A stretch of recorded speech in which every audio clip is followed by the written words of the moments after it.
Hi mga ka-viewers, so balik na po ta sa balay nga gipahimo diri sa probinsya. So karon ang atong buhaton is magpa-tiles na ta sa ato ang flooring. So ang pagpa-tiles din nato sa ato ang flooring kay kailangan day ta mag-layout. So mo ni gibuhat nilang kuya, nag-layouting ni sila sa tibuok area diri sa balay.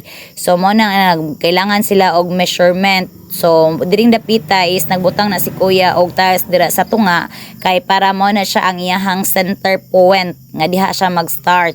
So dirang dapita is nagkumbati na si Sano dirag makmak sa ato ang layout. So dira is gi labeling po na ni kuya kay para masakto ang label tanan sa ato ang tiles. So nakita na ninyo dira nga gisentering po na nilang kuya. So ang pinaka-critical nga area di ay sa pagpa-tiles is kani judayang floor area.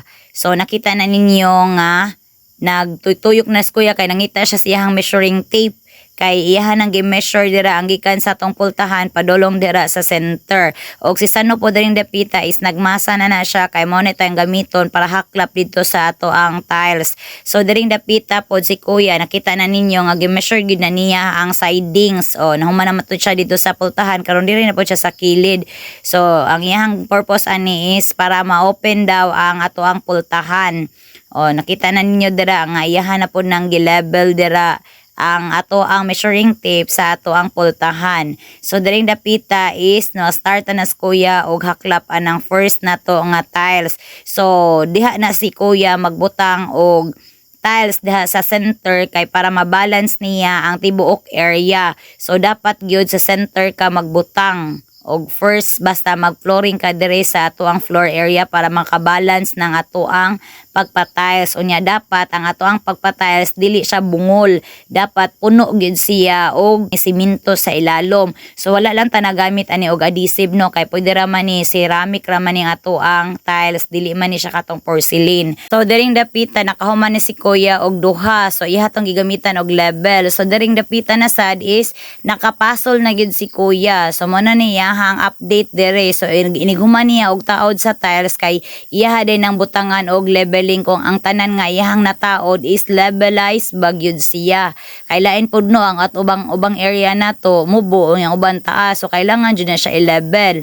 So diring dapita nakita na ninyo nga gibutangan na ni kuya og marking dira kay para iyahan ng pakatingan ni Sano ang ato ang para sa ato ang kitchen. So kay nahuman naman ni kuya og marking to. So si Sano dito is nagcutting to dito siya sa ato ang tiles og si kuya diri nagkumbati po ni si kuya og pangbutang og mga minasa sa ato ang flooring kay para yan na pod nang maghaklap na pod na siya dira og lain na pod nga tiles kay para madali ang ilahang trabaho. So diring dapita nakita na ninyo nga nagkumbati pod na si Sano og cutting dira. So si kuya pod si kumbati pod si kuya siyang trabahon. So diring dapita is try na ni Sano kung sakto ra ba ang measurement nga gihatag ni kuya. So diring dapita gikumbatihan na ni kuya dira og pangdukdok ng ato ang tiles dira. So ang pagdukdok pud nato diri sa tiles dili pud siya kusgon kay basin og mabuak. So dapat hinay-hinay lang pud siya. Unya after natong pag kanang sa tawagan ni taod sa atong tiles ato pong limpyuhan kay para limpyo ang ato ang human.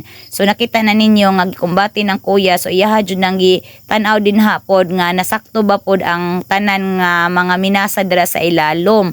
So after pod nang paghumagdukdok ni kuya iya tong giukal, nakita man to ninyo nga giukal to niya kay iyahan ng butangan og puro nga semento ang ato ang likod sa ato ang tiles kay para mo na siya mupilit didto sa ato ang minasa. So nakita na ninyo nga gibutang na ni kuya din ha.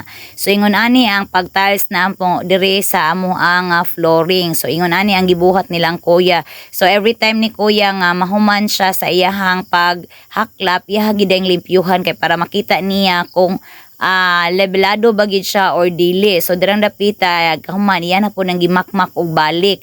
So dira nakita na ninyo nga naagyod ang sa tawag ana ang gamit ni kuya ana kay kanang murag pangmaso pero kana siyang rubber. So ang pagmakmak nato ana hinay-hinay ra gyud siya.